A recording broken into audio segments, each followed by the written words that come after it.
अस्सलामुअलैकुम। Welcome to Imrad. दोस्तों, दो अहम टॉपिक्स को लेकर बात करने जा रहे हैं। पहला बात करेंगे पाकिस्तान एयरफोर्स की तरफ से रिलीज़ की गई 23 मार्च पर ऑफिशियल वीडियो को लेकर, जिसमें JF-17 को लेकर एक अहम अपडेट है और ख़ास तौर पर पाकिस्तान और अज़रबैजान को लेकर। दूसरी अपडेट में हम एक बड़े काउंटर टेररिज्म ऑपरेशन की बात करेंगे जो गुलाम खान के एरिया में पाकिस्तान मिलिट्री ने कंडक्ट किया है, और ये एक बड़ा अटैक समझा जा रहा था अफगानिस्तान की तरफ से, जिसे कामयाबी के साथ रिपल्स कर दिया गया। दोस्तों, पहले टॉपिक की तरफ आ जाएं तो पाकिस्तान डे के मौका पर पाकिस्तान एयरफोर्स की तरफ से ऑफिशियल वीडियो रिलीज की जाती है। इस वीडियो में काफ़ी ज़्यादा अहम ईस्टर एग्स हैं। कई ईस्टर एग्स जो वो हैं जिन पर अभी तक बात ही किसी ने नहीं की, तो इंशाल्लाह मैं कोशिश करूंगा कि एक दो दिनों के अंदर उन पर सेपरेट वीडियो बनाऊं। यहाँ एक JF-17 ब्लॉक 3 एयरक्राफ्ट को देखा जा सकता है और इसको एक एयर क्रू हैंगर से बाहर निकलते हुए असिस्ट कर रहा है।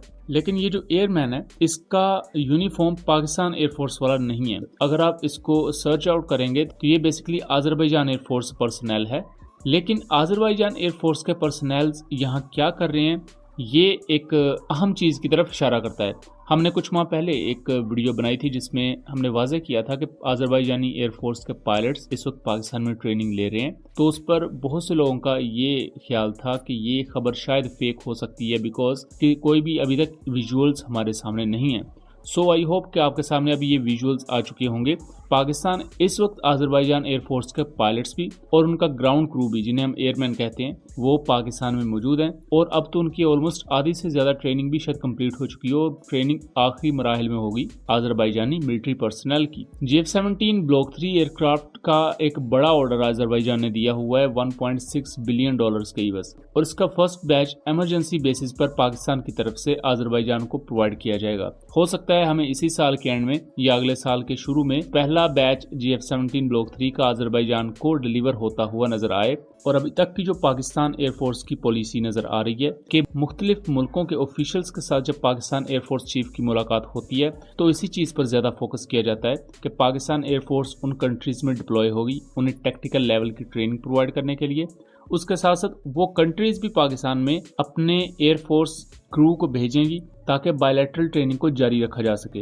ये मूव ना सिर्फ पाकिस्तान को सर्विसेज के मामले में रेवेन्यू जनरेट करके देगा, बल्कि उसके साथ साथ पाकिस्तान एयरफोर्स एक बड़ी ताकत के रूप में उभरेगी। और अगर ये कहा जाए कि उभर चुकी है एक बड़ी पावर के तौर पर, तो गलत ना होगा। जिस तरह इतने बड़े पैमाने पर इंडस शील्ड 2024 एक्सरसाइजेस कंडक्ट की गई और उस एक्सरसाइज में जो जो कंट्रीज आए वो सब के सब कहीं ना कहीं इंटरेस्टेड हैं पाकिस्तान मिलिट्री के बनाए गए इक्विपमेंट में। तो आने वाले फ्यूचर में इसके काफी पॉजिटिव एस्पेक्ट्स और पॉजिटिव न्यूज हमें देखने को मिलेंगी।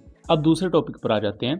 तो दोस्तों, 22 से 23 मार्च की दरमियानी शब को गुलाम खान का एरिया, जो कि नॉर्थ वजीरिस्तान में वाक़या है और अफगानिस्तान के साथ ये बॉर्डर एरिया है, यहाँ 16 के करीब TTP फाइटर्स पाकिस्तान में दाखिल होने की कोशिश करते हैं, जिन्हें पाकिस्तानी मिलिट्री इंटरसेप्ट करती है और इनके खिलाफ एक प्रॉपर ऑपरेशन लॉन्च किया जाता है।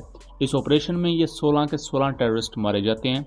इनसे जो वेपन्स बरामद हुए हैं वो मैं यहाँ आपको दिखा रहा हूँ। अगर आप इनकी डेड बॉडीज़ को देखना चाहें तो उसके लिए हमारे व्हाट्सएप चैनल का लिंक डिस्क्रिप्शन में दिया होगा, आप उसे फॉलो कर सकते हैं और वहाँ आपको ये तमाम अनसेंसर्ड इमेजरी देखने को मिल जाएगी। अब दोस्तों, इस वक्त पाकिस्तान के जो स्पेशल रिप्रेजेंटेटिव है अफगानिस्तान के लिए, वो अफगानिस्तान में मौजूद है। वहाँ अफगानिस्तान की हाई रैंक ऑफिशियल्स के साथ उनकी मीटिंग भी हुई है और पाकिस्तान और अफगानिस्तान ने दोबारा इस बात का इयादा किया है कि माजी में जो मामलात हैं उन्हें टेबल टॉक के थ्रू हल किया जाएगा और एक दूसरे के साथ बायलैटरल रवाबत को बढ़ाया जाएगा। लेकिन उसी दौरान अफगान सरजमीन का इस्तेमाल करते हुए TTP का एक बड़ा हमला होता है और इस पूरे हमले की ऑफिशियल ये जो ड्रोन फुटेज है ये मैं आपको दिखा रहा हूँ। यहाँ रिपोर्टेडली ड्रोन स्ट्राइक्स भी कंडक्ट की गई हैं इन टेररिस्ट के खिलाफ।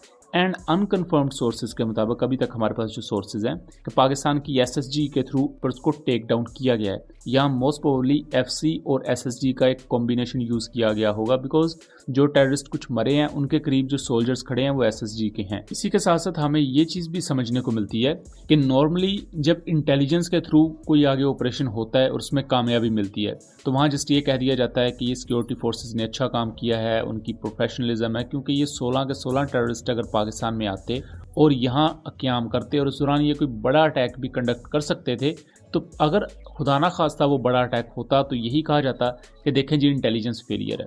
अब इंटेलिजेंस और सिक्योरिटी फोर्सेस के उस बर वक्त प्रीएम्प्टिव स्ट्राइक की वजह से ये जितने भी टेररिस्ट थे ये एलिमिनेट किए गए हैं।